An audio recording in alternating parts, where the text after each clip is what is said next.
chirp. Now, this is definitely a must-see panel. Writing for animation, character is story. Join Vicky Jenson, John Musker, Jorge Gutierrez as they share actionable tips and real-world examples on how crafting strong characters is key to unlocking your story's potential. Moderated by Pietro Schito. But before we start, here's a look at the Right of Animation channel. Of all the tasks that go toward making a motion picture, that of the screenwriter is the most fundamental, the most basic, and the loneliest.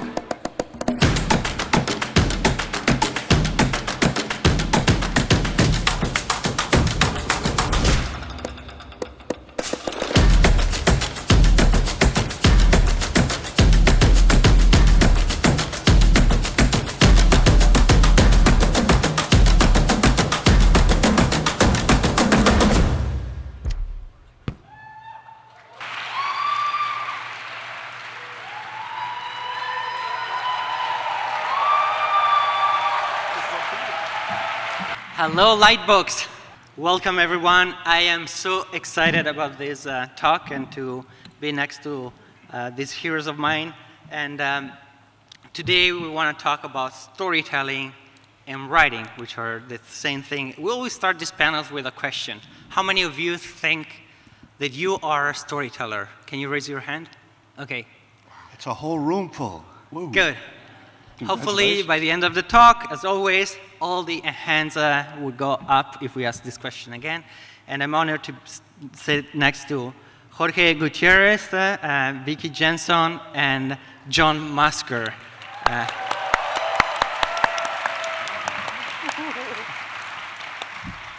So today we have a lot to cover, and so I imagine that if you're here, you know already most of their work, and they're going to talk about what they've been creating in the industry, and we'll try to, through the experiences they had, also learn something about storytelling. What are the principles and the fundamentals?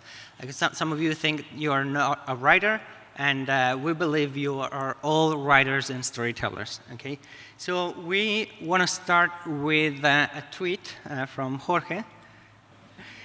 And Jorge, can you tell us? That's an animated character. Yeah.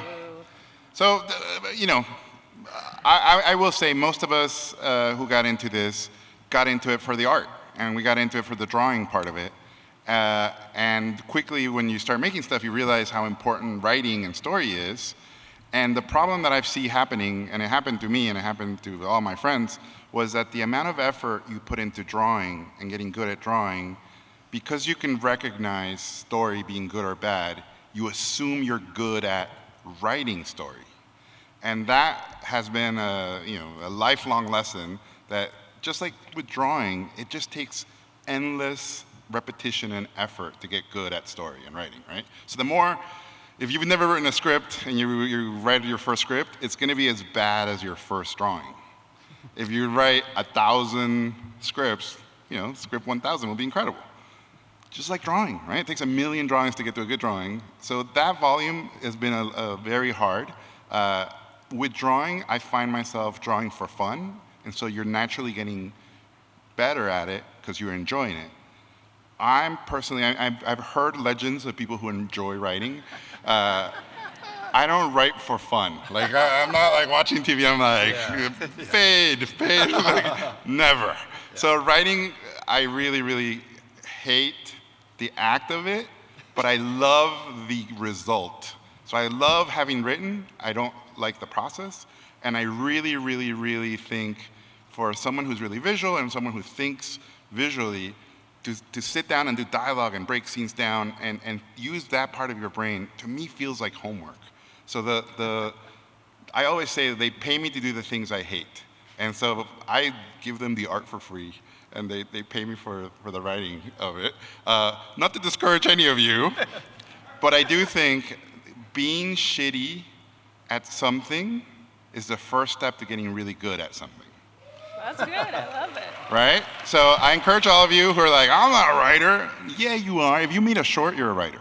So take your short and backwards engineer it and write a script. And that basically, that's how you realize, oh yeah. And guess what's going to happen when you do that? When you write a script based on your short, you will make your short better because you're rewriting. And that's, I mean, we're jumping all over the place. But the key to writing is rewriting. There's no good writers. There's good rewriters. If anybody thinks writing is easy, they're either terrible or they're dead. Or they're both. Or they're both. All right, I'll keep rambling on. So. Yeah, and I love that because some of you might think that you're not a writer because you see your stuff and it's not good, and so hopefully it's not such a bad news. I think it's a good one.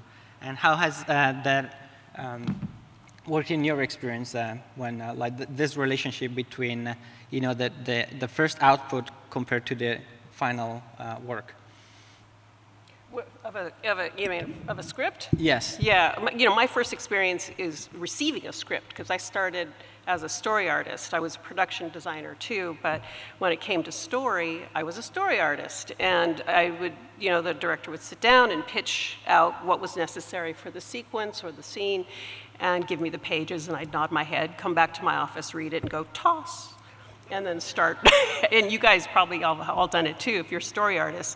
And that's why we call ourselves story artists. So I'm trying to visualize at the same time, using visuals and not just descriptions or characters saying what they're doing, which is something that writers tend to do, is say what they're doing, because it's the only way to get the executives to read the action, is if a character is saying what they're doing. Nobody reads the stuff in between. So that was my first job, get rid of all of that extra and find a way for the character to do, right? So I started getting excited about storytelling more and more from the experience of storyboarding to the point where I was like, I just want to do it. I just want to do it myself. And yes, it's really hard. And, but late at night, just going away at it, and I carried that idea about the descriptions. I would pride myself on making those really, really short. And for me, I'm so compulsive. There are little desserts in there, like if there's a hanging chad, one word that goes to the next line, I find a way to get rid of that. I don't know why, but these little things would delight me as I was slogging through what I needed to do. Can I piggyback on what she said? But on when we wrote the script for Little Mermaid, Ron Clements and I, we had executive notes that were really, they said, Ariel, she disappears from the story in the middle. And well, she lost her voice, so she had no dialogue in the middle of the script. And executives would only read the dialogue and they wouldn't read the descriptions. We also got the note when we did Aladdin that you've got to make that carpet talk. How can the carpet possibly communicate its emotions without talking? I'm like, no, some of the greatest characters are pantomime characters. You've got Dopey, you've got Dumbo, and we fortunately won that argument. But I totally agree with Vicky that a lot of executives, they've got a lot of scripts to read, so they just go down the dialogue and skip the stage descriptions, which are important. Yeah. Okay, that was wonderful, those two anecdotes. And we want to, we'll get to know about these projects as we move along, and who has watched some of these shows? And like writing is rewriting for any of these shows, there were a bunch that were not made, and as a writer, you get to write so many more stories than the stories you'll see on the screen. And so we want to show some of the projects that you worked on, and you. So just to give you an example, I'm 49. I've graduated in the year 2000, been working 25 years. I've only made 3 things in those 25 years, but I've never not worked. And that's because at this point, I've written 5 movies, 14 pilots, and 2 TV shows, and 1 movie came out of that. So getting paid to develop these things early on in my career broke me when the thing wouldn't happen. And then something magical happened when I realized, holy shit, they're paying me so much money to get better. And they're paying me so much money to get really good at my craft. And a lot of these places are paying me to get really good so I can make something at a competing studio and crush them. I love that. And so I really got into this idea that the process mattered more than the result. right? If I killed myself on a script and I love it, and the script never gets to become a movie, I still love that script. I still love that process, and I still love that experience. And so now I'm really thankful for the experience. It took me a long time to realize I can't put any merit on the final product, or the final film, or the final show, because there are forces that I can't control. And regime changes and studio politics, blah, blah, blah, all that stuff that affects your thing has nothing to do with you. So the moment I basically unlocked that symbiotic relationship and I went, no, I'm an artist and then I'm a professional and I have to separate those two things, it really, really helped me. But this idea that the more we do things, the better we get at them. And if you get paid to do things, then you're getting paid to get better, right? Like I love going to the bathroom when I'm working in a studio, because I'm peeing on their time. Important lesson for you all. Okay? Yes. So, Go, Vicky. want to add to that? Okay, I think it's hard to do a segue from Vicky, that. do you enjoy peeing on studio time?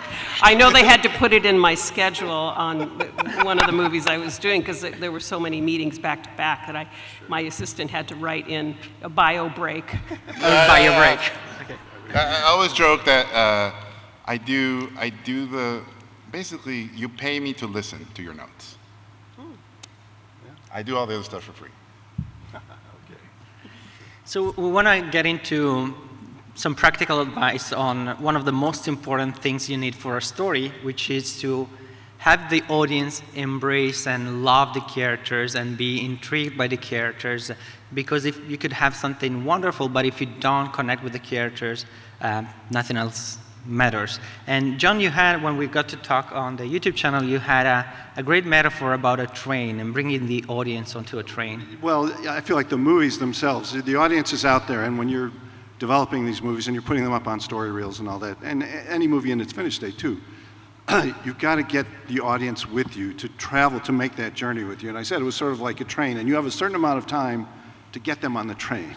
And if they do not get on the train, they are not ever going to get on the train. So I don't know, it's not a fixed number, but it's certainly early in the film, you've got to get them to commit to the characters, to the premise, to the world, and if you don't, no matter what you do, you can't retrieve them toward the end of the film. So it's imperative, I would say, to do that at the beginning. And in any of your scripts or stories, I would say that's one of the things. Of course, Jeffrey, we're doing Great Mouse Detective. He was, we were going to show him the whole movie on story reels when it was called Basil at Baker Street, and we were 10 minutes into, stop the projector, stop, whoa. And he's like, I don't know what the story's about, I don't get it. So he would not even look at the rest of the movie.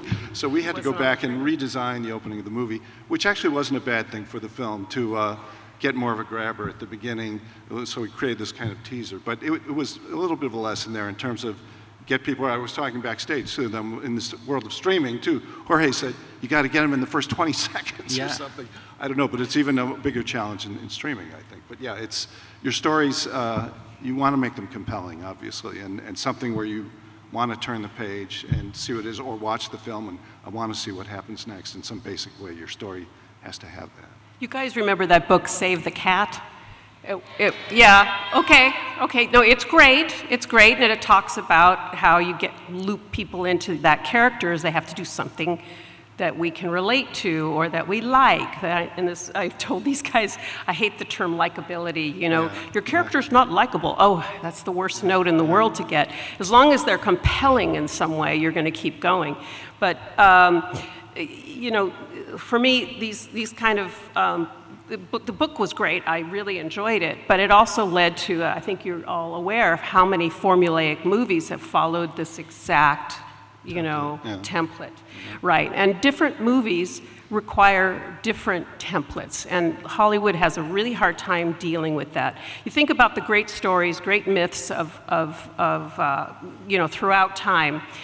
Really, the hero's journey is only based on one moment in a person's life. It's when the boy separates from the mother and starts their own life. That's it. Not every story is a hero's journey, But once executives got their hands on this concept, that's the paradigm we were stuck with. It's like saying, I had a storytelling directing mentor. She's phenomenal. If you get a chance to take her class, Joan Shekel. Absolutely amazing way to approach story from meaning, right? I've been in this business long enough. Everyone would always say, the movie will tell you what it wants to be about. You just start with an arena, an amazing world, and then the movie will tell you eventually, after several screenings and lots of notes, what the movie wants to be about. It's so ass backwards. You guys have to know what it is you want to share with the world. What is the nugget of your story? What is the one human truth you're trying to reveal or remind people of? It's not like a lesson. There's a lot of terms I like to avoid. Protagonist, antagonist, and theme, because these lock you into concepts that feel very hemmed in and with certain expectations, right? So we have, for me, it's look, well, who's my main character, and what are they going through, and why should I care? What is the movie about? And then you find a way to tell that story, but always start from the meaning. Meaning is story. Story is meaning. That's the best advice I can offer. Save the Cat. I would say at CalArts, the time I was there, story class, they made us read Robert McKee's story and Save the Cat and screenwriting, the Sid Fields book. And basically, here's what we were told. They were like, even if you hate this stuff, you have to know it. These are story vegetables, right? So you have to eat them. If you look at, and I've always loved this, if you look at really good movies, most of them have really good structure, but there's obviously some that don't have it. If you look at a lot of bad movies, a lot of them have really good structure, but they're bad movies. So the structure is not what makes the movie good or bad. It's the use of the structure, and it's the storytelling. I think Save the Cat, what Vicky said is true. It did a lot of damage because a lot of executives almost used it as a guide. And they were like, where's all this lost moment? Where's your inciting incident? And these became these weird buzzwords. Yeah.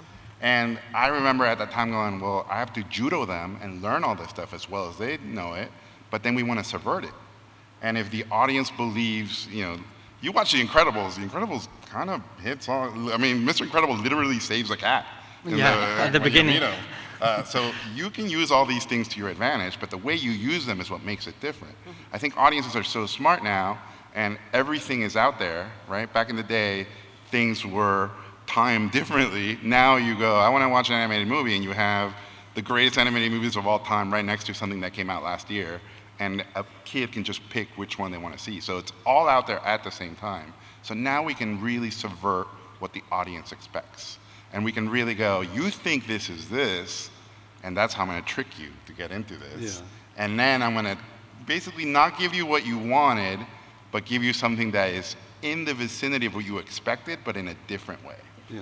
And I think we live in a world of remixes now as storytellers, where we're consuming, especially a lot of young people are consuming so much anime, and there's so many incredible storytelling things happening in anime that we don't do in the West. And so getting these tragic moments right next to a joke, right next to a super horny joke, right next to another tragedy, the way storytelling is evolving, because everything evolves, right? Language, music, culture, it all evolves. I feel like storytelling is now evolving to a completely insane level. TikTok, you want these, the amount of plot that is consumed now is crazy to me. There's a show I love called Industry, and every episode of Industry is like a season of another show from a few years ago, because there's so much plot.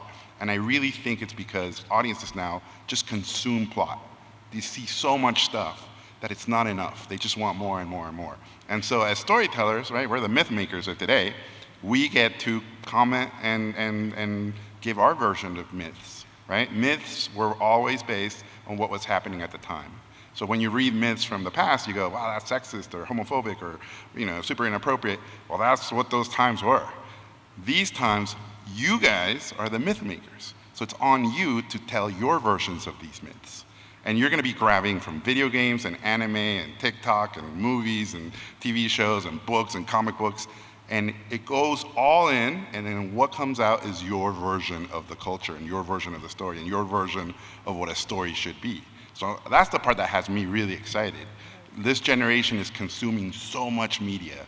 What will come out of this, right? Like the Tarantino era, that was, one cinephile at a video store consumed all that stuff, and look what we got from him. Like, what are you guys gonna come up with? That's what I'm excited about. I thought that was great. I wanted to throw in a name of a book that none of you know probably, but I would recommend. It's called The Art of Dramatic Writing. And when I first got into writing, this is really a book about playwriting more so than screenwriting, but it's by Lajos Egri, E-G-R-I, and it really talks about character being the basis of story. And it's a worthwhile book to read just to have that inform you and have this. The characters really often should dictate the story. The characters are the story, is your title of your thing. The other little anecdote I wanted to relate was when we were writing Little Mermaid, we had an executive note, and those can be painful sometimes, but this one led to maybe a good thing. The first draft we wrote of Little Mermaid, Ariel, in some ways, Ron and I based her a little bit on Laura in The Glass Menagerie. If you know that play by Tennessee Williams, she was strong but very sort of shy. She had a very domineering mother, and she lived kind of alone. She was crippled, and she had this collection of objects that she treasured, and she lived through these objects. And it was a question, was she ever going to get out of that apartment, get out of that world? And it's sort of a tragedy ultimately. But there was something in Anderson's fairy tale of her being kind of quiet and grave and an observer that we sort of used as a little bit of the basis of her character. She originally had a couple of friends. It wasn't just Flounder. There was a dolphin named Whirlpool, and the idea was it was going to be Robin Williams. And he was this wild guy, and here's this timid Flounder, and here's Ariel sort of in the middle of that. Well, when we got the note from executives of the script, two things. One, that Ariel wasn't active enough, and the other was there's too many characters in your story. So what we ultimately wound up doing was we cut out Whirlpool. That dolphin went away and never came back. But we took a lot of his dialogue and gave it to Ariel because he was such an adventurous person, and it actually made her a stronger character, involved her more in the story. So I just say this to you as an example of ways of possibly taking a note and trying to turn it into something good, but also looking for ways if your character isn't firing off, maybe there's a way you can come at the character from a different angle that makes them more active and more engaging. It worked for us in that one, and yeah, it was a good thing ultimately. And speaking about great characters, we want to show something from Vicky Jenson's, while we take pictures, next project, and that is going to be available on Netflix. And it comes from a studio that where there are no sequels, because it's something very special. Should we start with the trailer and you tell us a little bit about it? Yeah, this is a very original story, and we've been talking about myths, and what we wanted to do was create, a new fairy tale. So we started with the familiar stuff, like there's a king, there's a queen, there's a kingdom, and a spell. But we use that, to borrow your term, subvert it for a modern story, something that hadn't been tackled in a fairy tale before, because it's the story of a family and what they're going through, that even, without giving it away, even as things within the family change, they will discover or remember what is holding them all together, which is love. So in this case, we went with an allegory of the two parents being turned into monsters, and it's all told from the lead's point of view, Alien. So here's a little glimpse of it, but you'll see some of the spell in it by the end, because it also takes hold of Alien at the end to some degree.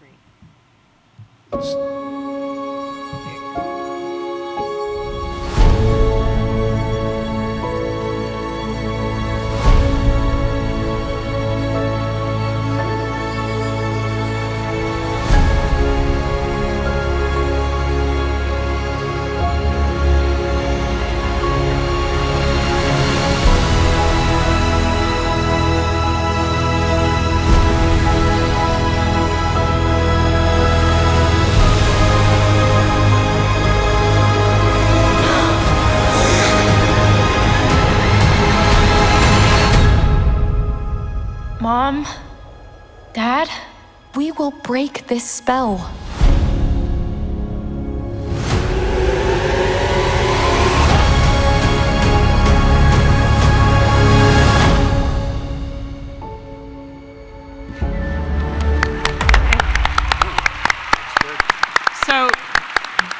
know, not to give anything away, and please don't reveal it online, but we don't really have a villain. You know, the story didn't require a villain. The truth we're trying to expose has nothing to do with somebody being the bad guy. But we do have a villain song, except that instead of Ursula singing it, if you can imagine Ariel singing it. So that's what's kind of unusual, that little scene there where you saw something happening to Elian. She has a moment to unleash true teenage anger that she's completely justified in. So I'll just leave it with that. But this is us messing with the paradigm. And now it's a musical with Alan Menken doing the music and songs and Glenn Slater writing the lyrics. And Alan has said, I have never done a musical like this. This breaks every template I've ever worked with, and I think it's the best thing I've ever done. So that's saying a lot coming from somebody like Alan. That is wonderful. And can you tell, I know this is all we get to see. I mean, we have a special clip for you that is Skydance allowed us to show. But can you tell us a little bit how you create this connection with the character, maybe with some references from the film or other projects you've been involved in too? Well, you always got to find a way into your character and be, you know, as a director or as a writer, you are every character, right? You know, when you're writing your villain, if you have one, and there's nothing wrong with having a villain, I don't want you to get that impression.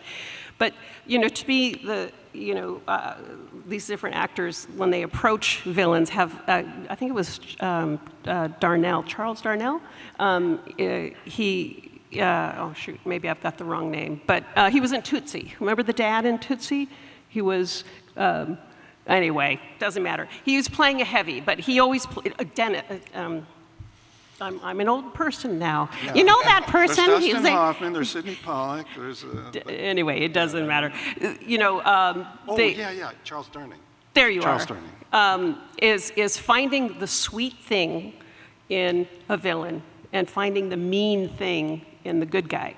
To play the opposites, you know, is one way to give a character its roundness and fullness, but the other way to look at it is really what is justifying that bad guy? What is he feeling or she feeling? She's absolutely justified in this feeling, in this moment, because the world has wronged her, and why? And you need to believe in that as the writer, and then your heavy will be much more believable because you're in there. You know, you go and tap into those feelings, and you're in there. And that's just, you know, you do the same thing as a director. I also don't remember the name, but there was an actor also doing all these villains, and they asked him, so are you tired of playing the bad guy? And he said, I never played the bad guy, not the villain. I never played the bad guy. That's the best villain. Yeah. That was amazing. And now we want to switch to some examples that we were getting from John Musker. Yeah, I have some oddball things here, but I was going to talk a little bit about... they said, hey, bring some clips. So I have some clips, actually from Hercules. And Hercules was, that's okay. It's it literally is ancient history. Sorry. Okay. When we did Hercules, we had an opportunity. Joe Hadar actually pitched the story originally at a Gong show. Ron and I wound up getting on it. We loved the idea of having an opportunity to do something with Greek mythology, which we loved. We love the idea of doing a sports movie, sort of a sports hero. We love the idea of doing a comic book movie where it really, this was before all these Marvel live action films had come out, so it was a novelty at the time. And we also like the idea of it being an opportunity to do a screwball comedy, sort of a mismatched romance. And we were influenced certainly by the films of Frank Capra, great filmmaker, and Preston Sturges. And I have a clip. Preston Sturges was a writer-director in the 40s for Paramount. He did a string of wonderful movies that he wrote and directed. He started as a writer and eventually moved into being a director. And I'm going to show a clip from one of those that very strongly influenced Hercules. And I'm going to show the same scene from, our scene from Hercules that was influenced by this.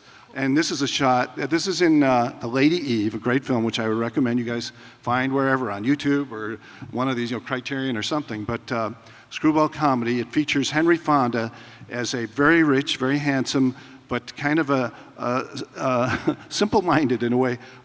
He's a rich guy. He's a baron. He's a he's going to inherit a fortune of a brewing company that he doesn't really like. He would really rather be down the Amazon looking up obscure snakes. That's his thing. And in the meantime, he's taking a voyage on a ship, and he comes under the gaze of Barbara Stanwyck and Charles Coburn, who are two con people. Charles Coburn's daughter is Barbara Stanwyck. They see this handsome guy as sort of someone that they can take, they can rob him of his fortune. So He's very inexperienced with the ladies. He's like a virginal guy, sort of. So here's a scene where Barbara Stanwyck, they flip the roles basically. So Barbara Stanwyck is totally the aggressor. Henry Fonda is the handsome but barely reacting guy, and it's just a great written scene. So let's run that clip from The Lady Eve. It's a couple of minutes long. Comfortable? Yes, very. Oh, sorry. Oh, hold me tight. Oh, you don't know what you've done to me. I'm terribly sorry. Oh, that's all right. I wouldn't have frightened you for anything in the world. I mean, if there's anyone in the world I wouldn't have wanted to, it's you. You're very sweet. Don't let me go.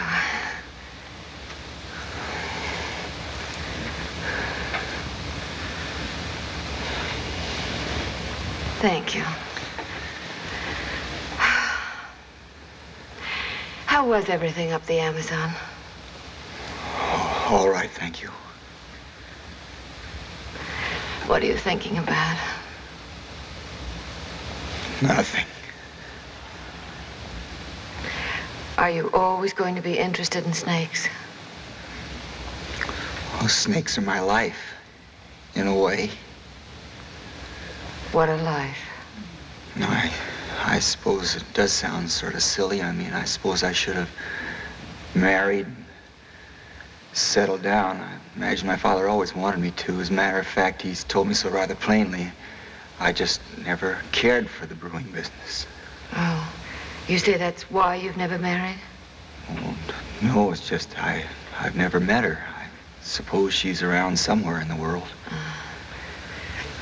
It would be too bad if you never bumped into each other. Well, I suppose you know what she looks like and everything? I think so. I'll bet she looks like Marguerite and Faust. Oh, no, she isn't. I mean, she hasn't. She's not as bulky as an opera singer. Oh, how are her teeth? Huh? Well, you should always pick one out with good teeth. It saves expense later. Oh, now you're kidding. Not badly. You have a right to have an idea. Oh, I guess we all have one. What does yours look like? He's a little short guy with lots of money. Why short? What does it matter if he's rich? It's so he'll look up to me, so I'll be his ideal. So that's the great Preston Sturges, and I would recommend taking a look. Now here's our scene, which has elements of this. It's in the middle of the film when she's trying to find out Hercules' secret. She's been told by Hades, you got to find out his secret because she's sort of under his sway, and if she doesn't do this, her former boyfriend, it's big trouble for him and everything. Anyway, so let's take a look at this scene.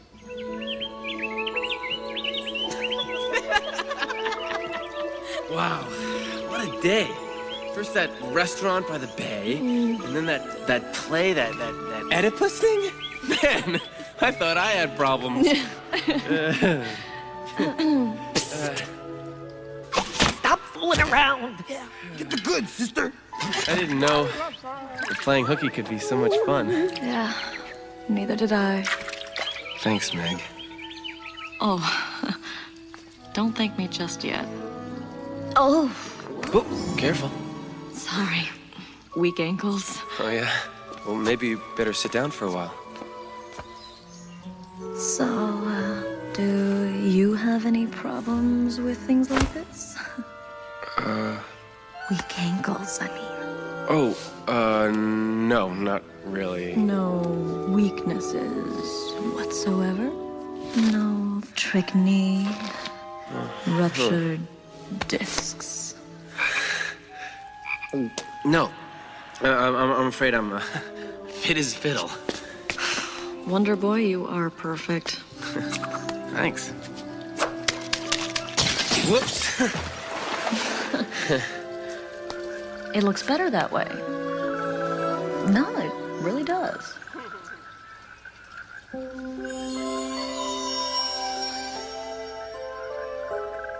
You know, when I was a kid, I would have given anything to be exactly like everybody else.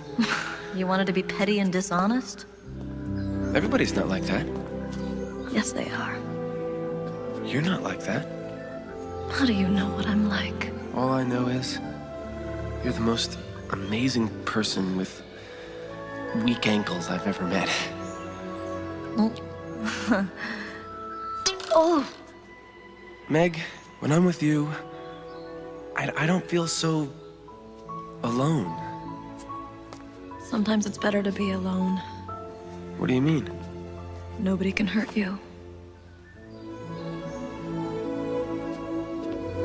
Meg, I would never, ever hurt you. And I don't want to hurt you, so let's both do ourselves a favor and stop this before we...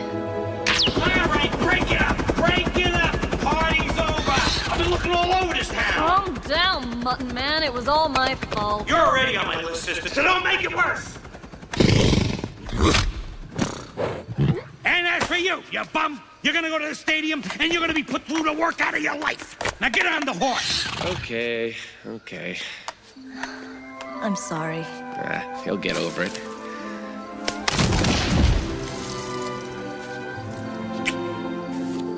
Move! Move!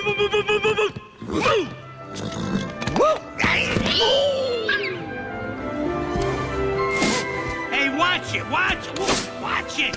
Keep your Google eyes on it! That's it. Next time I drive. So you can see the influence of Preston Sturges there, and then we got to use some of the cliches. You know, it's like he's on a date, he gives her a flower, but we do the kind of the superhero version of picking a flower off the tree. He gets to pull a giant tree down, and it's a way of taking the kind of cliched moment, but doing some kind of superhero-y spin to it, and even then the fun of doing, like, you know, the LA thing of the helicopter with the shining light down and using Pegasus to do that. It was great fun and inventive stuff by the story artist as well as what was in the script. But and it's casting-wise, it was interesting because, you know, Susan Egan does the voice of Meg. She did a fabulous job. She had been Belle on Broadway, and she auditioned for Meg in New York City. And we had never seen Beauty and the Beast on Broadway at that point. And Alan was kind of doing her a favor. I'll let her audition for this. She wants to audition, fine. She was like one of the first people in there. And we thought, she's playing Belle. She can't be right for Meg.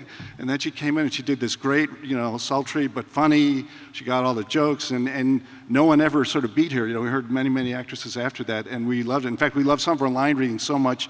There was one where I think it might have been the Real Slice line, whatever, that she said in the audition, and we never liked the recorded ones as well, so we had to go back, and we had auditioned her in a rehearsal room in New York where there were jackhammers outside, you know, and we had to, can we weed out the jackhammers and still use that line? And we did. So the line that's in the movie, if you listen closely, there's a jackhammer in the background. But anyway, character, again, we love the kind of sardonic, Barbara Stanwyck persona, and so that really informed Meg and made her different than the other leading ladies that we had been involved with in other films, so it helped carve her out. And it was fun to play her off Hercules, the naive, kind of Candide-like hero. Okay, let's now explore two more characters, this time from Moana, and they almost didn't make it. Yeah, I've told this story, and perhaps some of you have heard it already before, but when we were working on Moana, and we were fairly into the process, we had to show it to the executives, you know, not John Lasseter, he'd been involved all the way along, but the people across the street who wore ties and shirts. And, you know, and so we showed them the film. A lot of it was in storyboards. And these executives, who will remain nameless, Bob Iger and Alan Horn, they didn't like the rooster and the pig. They're like, we've seen them before. Cut them out of the movie. Take them out. You know, like, no, they're going to be good. Again, pantomime characters. You're going to miss them if they're not there. Please, no. And so we managed to talk them into keeping the pig, although the pig used to go on the trip with her. Now there's a big deal in the trailers for the new one, which I'm not involved with, but I think it's funny that the pig goes along this time. I wanted the pig to go the first time, and I lost the argument. Well, we kept the pig in the movie. But the rooster was a dead duck, so to speak, because they wanted to cut the rooster out of the movie. So we had 24 hours to save the rooster. So let me show a little bit. So can we, so this is a calisthenics test of Pua, cute little Pua. You know, so super cute. Adam Green did this animation, and it was really just to test the rig. But we saw wild pigs all over the South Pacific when we were visiting on a research trip. We said, got to put a pig in the movie. So here's cute little Pua. Now let's go to the next slide, if we could. And so Heii was a counterpart. The earlier version of Heii was sort of a bantam rooster. He was kind of a sourpuss. He was cranky. He was kind of smart. Some people, who I, again, will remain nameless, thought the pig being cute, gray, and fuzzy reminded them of Ron Clements, and the rooster being kind of beaky and angry and surly reminded them of me. And I took great offense at that. So, so we had to do something to our rooster, because obviously I'm a fairly, as Vicky says, unlikable person. So, I'm going to your likability thing. So here's an early test that Adam Green animated with our original rooster, the kind of smart, cranky rooster.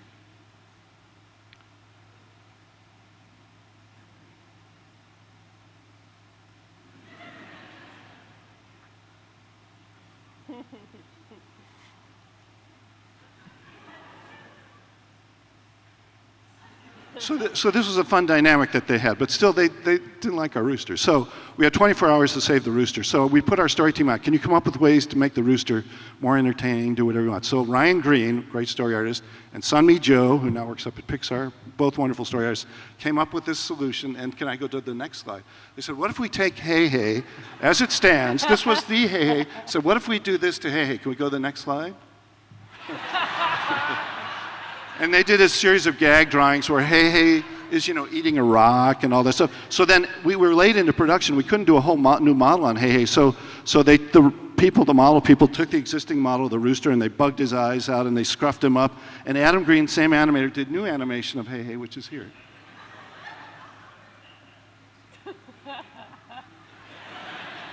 And this is Heii. So we saved the rooster, so to speak. So to celebrate. Thank you.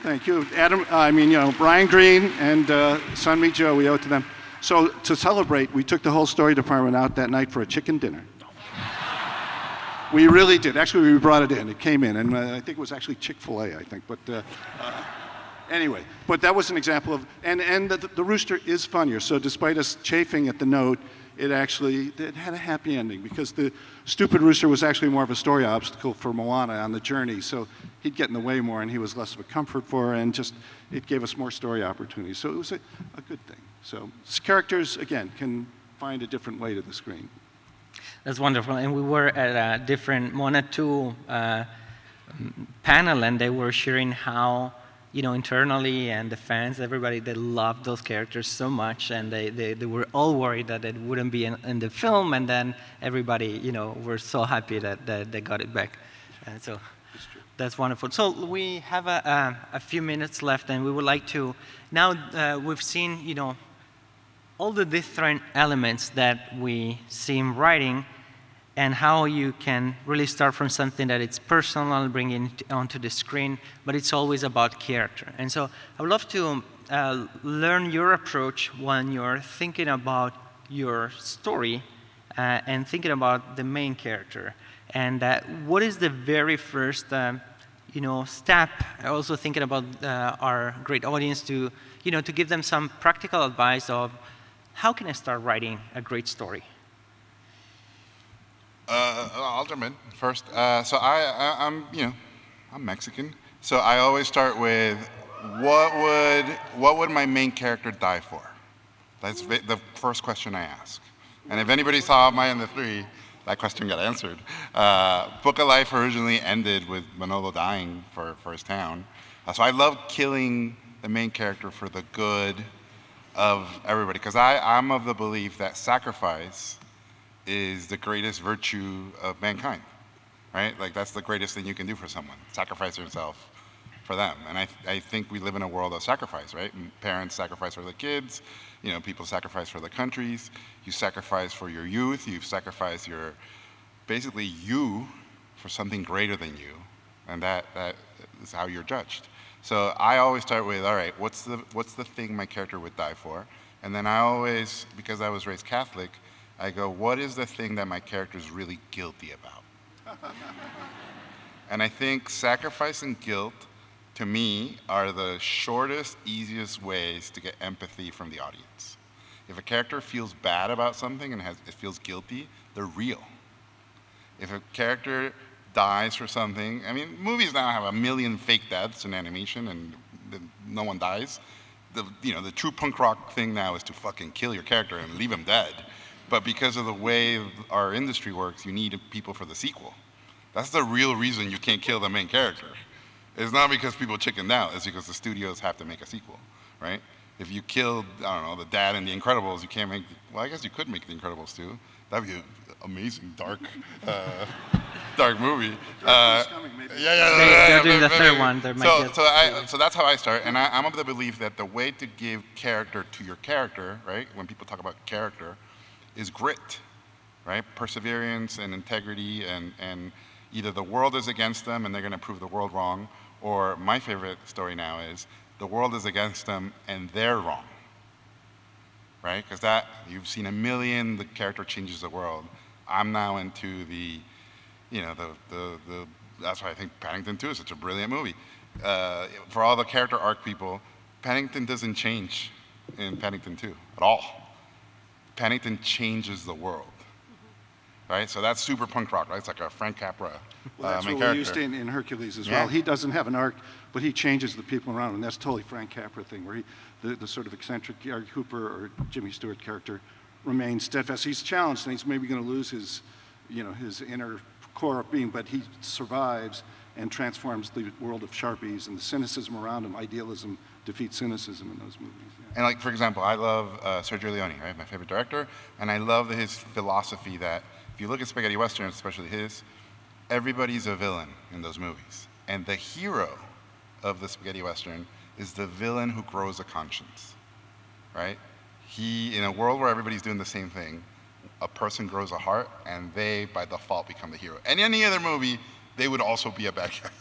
But in that world, they're the good guy. So sacrifice, again, if you look at myths, I'm a lover of storytelling from all over the world. When characters sacrifice themselves for something greater, those stories persevere, right? A lot of religions have that story in them. So this connects to the human experience. That's huge. I don't know how to follow that. Yeah, the main character is always can be one of the hardest to crack, and it can take time because for me it's evolving with the story. For me the main character is how they, is what they do, and what they do is the action they take for what they want. What action will they take to get what they want? And there's wide range in there. Would they kill for what they want, or would they lie for what they want? Where is this character's sort of limitations there to start with? And as the story evolves, a little bit of backstory and who they are inside, the core of who they are, dictates these choices. So I'm kind of crafting my lead as I go, because I know what she needs to go through. So how she responds to these challenges as they come up, I'm going to stay open with for a while. It's kind of like writing longhand to get started. Starting in a final draft can be very scary, because it demands you to make decisions that fit into that format, So I'll start longhand and not worry about it.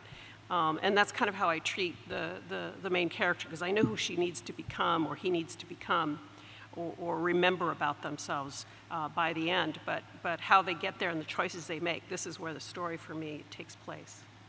Again, piggybacking off Jorge, I'm Catholic too, but I still go to church, weirdly enough. But I do think one of the strongest story elements, I totally agree with you, sacrifice. The other one, again, it's in the Bible, but it's betrayal. And I feel like it's such a fundamental, but it transcends Christianity or anything. It's a human thing. It's the idea of sacrificing one person for another, but also the idea that people can betray you. And I think a lot of stories have those elements, and they are almost primal elements.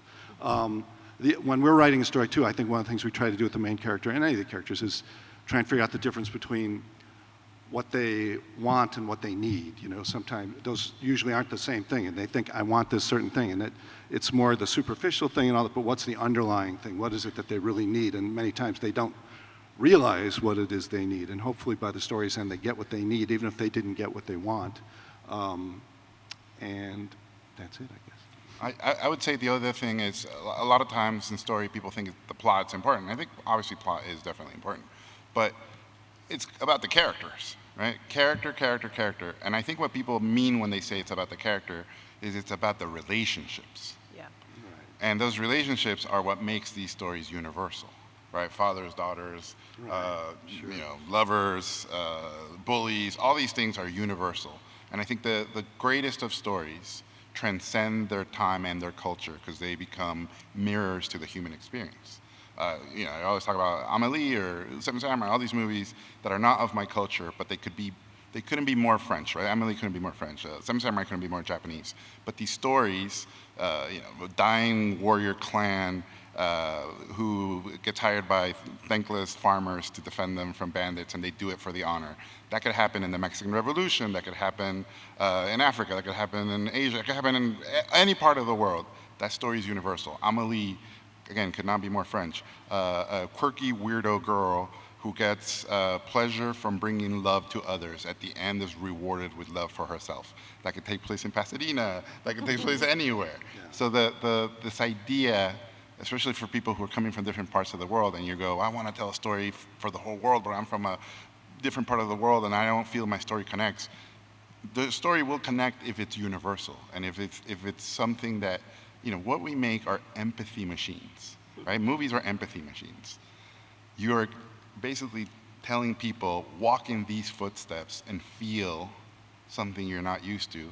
And as you walk through these footsteps, you realize you walked in these footsteps before, right? The greatest of arts in movies and TV shows are these pieces that feel like you're privileged, right? You're privileged to be seeing this other culture. You're privileged to be seeing this other world.